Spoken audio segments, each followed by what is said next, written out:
4, 3, 2, 1.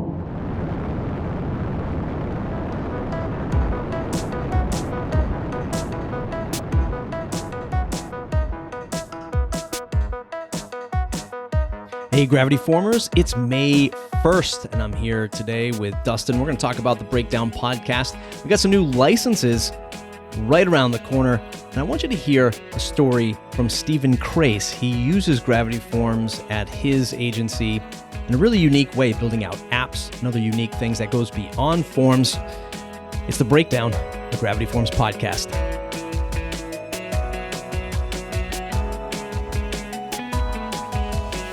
Have you been looking for a more complete form solution for WordPress? Check out Gravity Forms at gravityforms.com.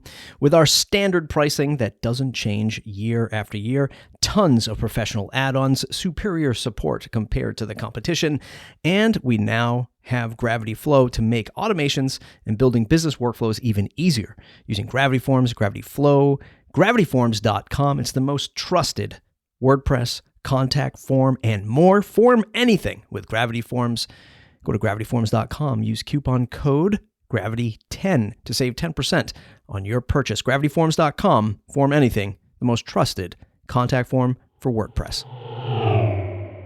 Have you not done a podcast before? I've done a couple episodes of stuff for the YouTube channel, but I'm still relatively new for it, so I might stumble over my words until I get my cadence down. You are the key master to Breakdown. I look at it as it is now your thing, though. It was cool that I kind of did what I did during it, but I think what you're doing with Breakdown and the stories you're going to be telling are going to be taking it in a much more interesting direction. I see Breakdown as a shared opportunity for both of us. You started it, a video series, Breakdown. Here I come. I say, well, this is a fantastic series that was already started. Let's, like a phoenix rising from the ashes, let's bring Dustin back to the spotlight, right? And I think this is a fantastic way to do it. You started Breakdown as an interview series yourself, right? I know you interviewed Izzy. Yeah, so it actually didn't start necessarily as an interview series. It started as just a way to kind of introduce people interested in Gravity Forms or people who are just getting started with their business into these larger concepts like breaking down what a lead even is, what a CRM is, and all these things that if you're just getting started, you might not know and might need help along the way. And then sort of as those episodes went along, especially when I had this conversation with Izzy, it felt like a podcast / interview format would actually service the series a lot better. I think you've come in and are going to take it to its next level and reach its actual potential. As a former agency owner myself, having worked with technical professionals from, front-end designers, back-end engineers, a term I would always use when I walked into the room when I was trying to figure out a project to quote a customer was, okay, team, break this down for me. Break it down for me. And then I had literal breakdowns running my agency. So I figured, hey, this is the perfect branding for this type of journey, this type of learning experience. And I think, being able to develop this a little bit more and develop Breakdown a little bit more, I'm super excited to do it. And, I think what we're going to try to do is, one, make a great podcast. As great of a podcast can be about Gravity Forms, about software, about that agency life, education, entertainment, information about what's happening with your favorite contact form plugin for WordPress and whatever else that throws at us, in the future. We're going to be here every 2 weeks. And if you really love the show, smash that like button. There's no like button in podcasting, not yet. But give us a review or just reach out to us and say, hey, we like Breakdown. If you like it that much, we're going to move it up maybe to a weekly show. But that's a lot of work. So it might be just every 2 weeks. Yeah, we do a weekly video we post weekly videos on YouTube, and it definitely can be a lot of work. We're going to talk about some of those videos later in the show, talk about the video of the week, one of the videos you've been working on. We'll share that with you, the listener. Something coming down the pipe that the team wants us to chat about is some upcoming nonprofit licenses Don't take my word Yeah. for it, but I'm hearing somewhere between $129 for 3 sites, different levels of access. What do you have, Dustin, behind the scenes that I don't know? So the nonprofit license is, as it's stated, meant for nonprofits. It's comes with everything that you would get from an elite license at a heavily discounted price. You have to apply for the nonprofit license, so it's not just something you can just go on and sign up for. The team's been looking for a way to like deliver a license at a cheaper cost for nonprofits specifically, and this is what we've come up with. There's a ton of nonprofits that obviously use Gravity Forms already. Maybe many of them pass through like an agency. An agency built a website for them. They happen to use Gravity Forms. One of the things that, I don't know, makes WordPress so great, what makes Gravity Forms so great, is that things are getting easier, I hope, for the end user to build sites, to launch nonprofit websites. I'm a mentor at a local startup accelerator. There are a ton of nonprofits that pass through that for like sustainable businesses in our community. You might need Gravity Forms to collect donations, collect recurring donations. And I think that's like step one of the nonprofit is please give us some money so that we can continue this business. Yeah, and we've actually, to talk a bit on that ease of use that you mentioned, 2.7 introduced some highly requested features such as the template library is now built in. So you can import a template from the Gravity Form site if you want, but also when you go to create a new form, you'll be given an array of templates like a donation form, and you can click that and it'll have everything you need, but you can to set up donations on your site, but it's also still completely customizable. The other thing that was added in 2.7 that was highly requested and adds to that ease of use factor is our orbital styling options. So you can now, from within, like as you post your page or your post, you can use the orbital theme to kind of customize how your form is going to look on the front end.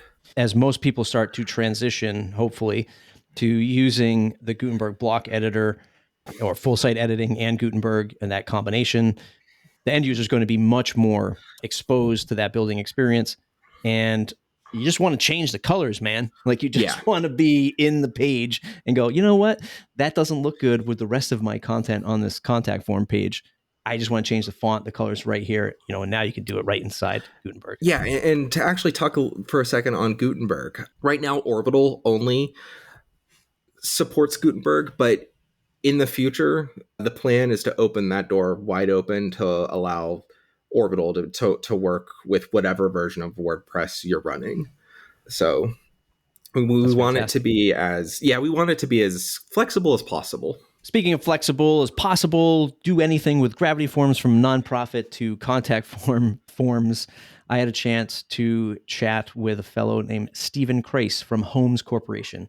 He and his team use Gravity Forms to build basic contact forms like we just talked about for marketing and lead generation, all the way up to him sharing a pretty compelling story about a self-assessment app that he and his team build, which he says he couldn't do without Gravity Forms. Hey, Matt.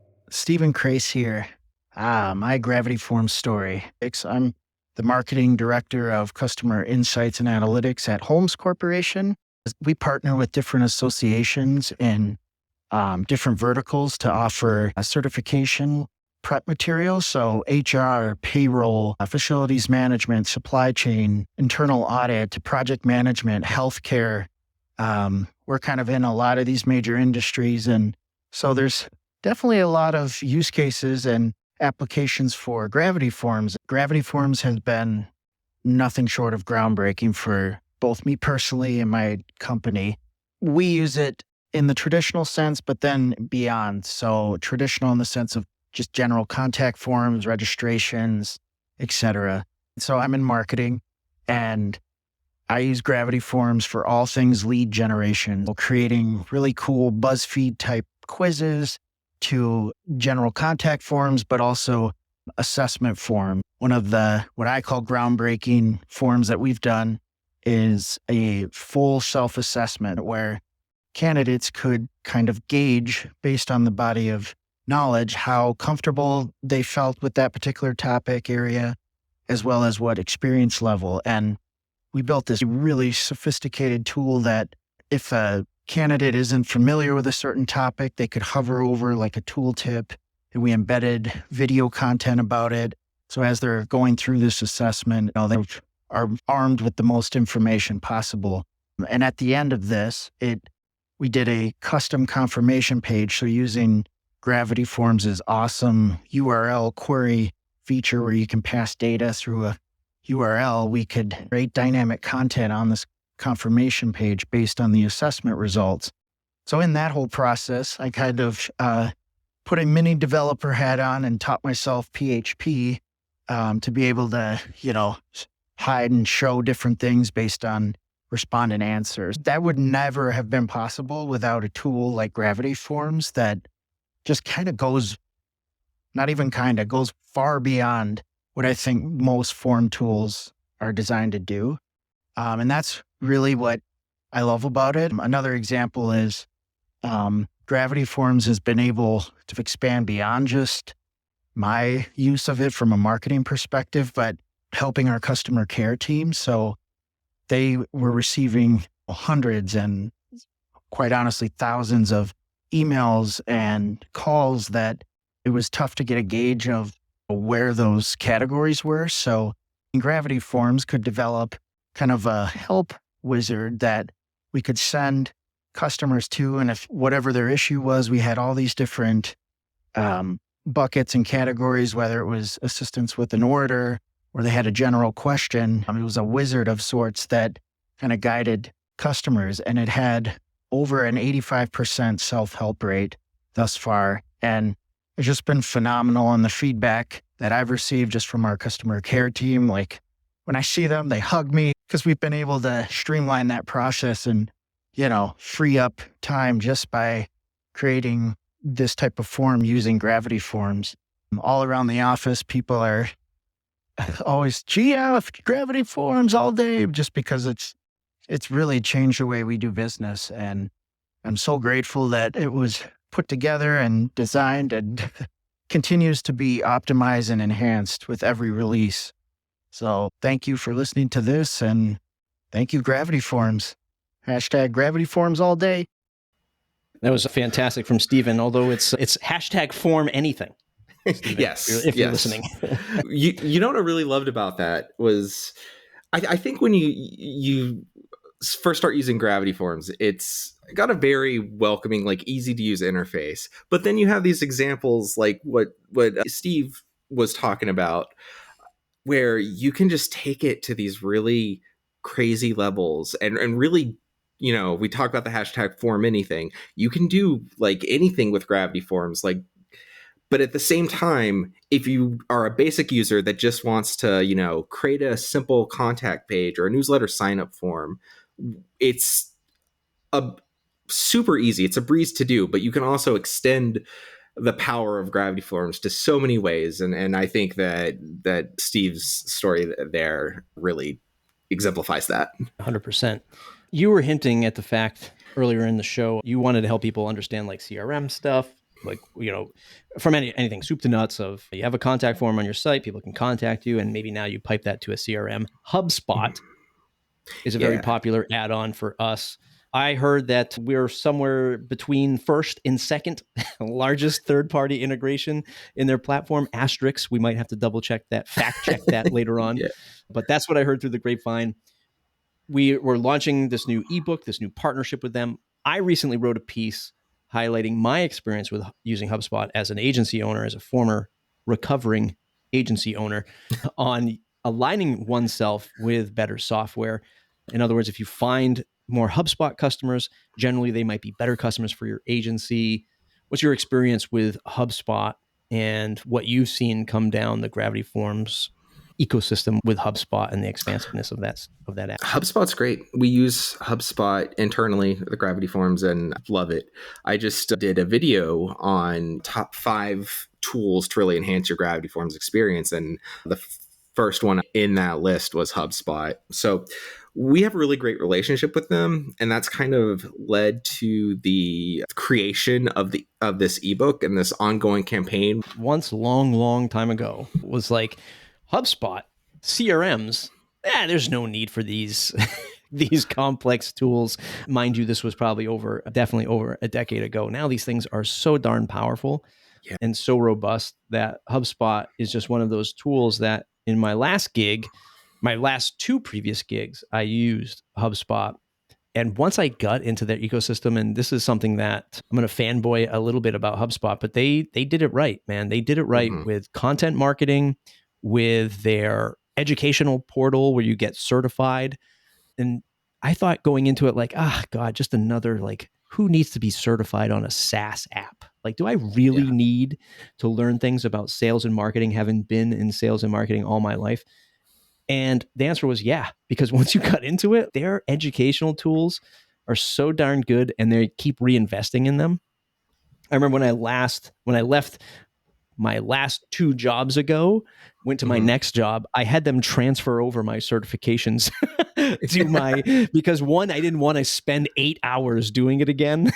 And 2, I just wanted to be like, hey, like I put a lot of work into getting these HubSpot certifications, and it became like this tangible thing for me and for others.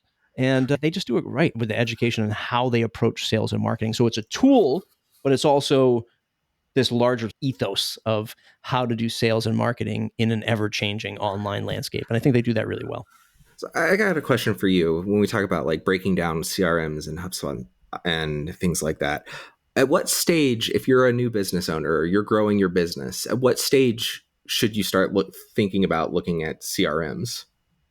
If your website, it's a fantastic question. If your website is generating revenue for you, in other words, the lead coming through your website, the contact form has value to it, then you should be using a CRM, HubSpot or something else, right? Let's just take a sidestep here. HubSpot can start for free, but it gets pretty expensive as you invest more in it. It does a lot more for you, that's for sure.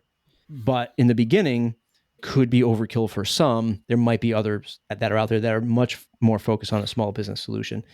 I could go on and on about the value of a website and what it means for a business, but I'll tell you, as we come into spring, quickly into summer, I start like looking at landscapers who can come clear my yard, who can come put new seed down, all this stuff. So I do what I always do, which is I start searching on Google, who has the best website for this kind of thing. And I say, well, I'm going to contact these 5 companies and we'll see who responds to their email. And as I get every year a 0% response rate. Really? From these small businesses that just have a website and don't realize that my contact form is worth a few $100, a few $1,000. I don't know. Like, you'll sell me and you'll tell me about your services. And I think a small business has to see that, or a consultant. If you're building websites for people, this is your opportunity to educate customers that this isn't just a portfolio website where somebody passes by, they flip through the pages and they're gone. If you have a contact form there and you have a service that's a couple $100, a couple $1,000, right? That person contacting you needs to be tracked, right? You'll get the email, it'll go into your HubSpot, and then HubSpot will say, hey, here's an automatic email to that customer, or it'll tell you, hey, Matt, it's time to knock on that person's door and say, have you bought from us yet? Have I pitched you this idea? Have you got the information that you need? That's a long way of getting to, I think, any business that has a valuable lead coming through should have a CRM as a support tool, as a safety net to get them to reach out to their customer and not just let it fall into their inbox. Because if they're super busy or they're not technically savvy, that email is going to get lost, man. And I think that's what happens with a lot of people. And it helps you not lose out on potential revenue. 100%. So check that stuff out. We got this HubSpot ebook.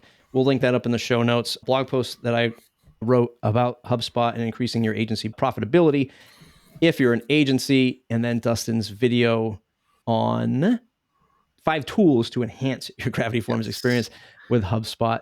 I actually have a breakdown episode from, I guess we'll call it the first season of Breakdown, on CRM specifically, and I go into more detail on HubSpot in that as well. We're going to move into WordPress picks of the week. We'll move into our WordPress picks of the week. I just said that. We'll look at 3 links that we think might be of interest to you as a WordPress user or freelance agency owner. Just looking at some 3 trending topics, big impacts around the WordPress ecosystem that you should be aware of. And I picked these three. We'll chat about them really briefly. Gutenberg 15.6 introduces experimental details block in Command Center for Site Editor. I just want to focus on the Command Center for Site Editor because I still struggle with using full site editing. Mm-hmm. I know it's early days for full site editing. Dustin, I don't know how much you've played with it, but it is still not, listen, it's still, for me, for my money, it's still not up to par with your typical page builder experience. The Beaver Builders, the Elementors of the world. I know it's heresy to say in some circles, but it is just those building experiences are building experiences that I can wrap my head around. Full site editing, still not there for me.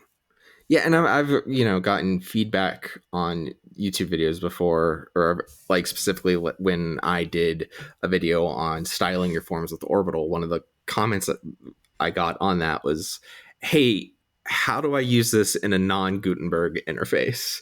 Surprise.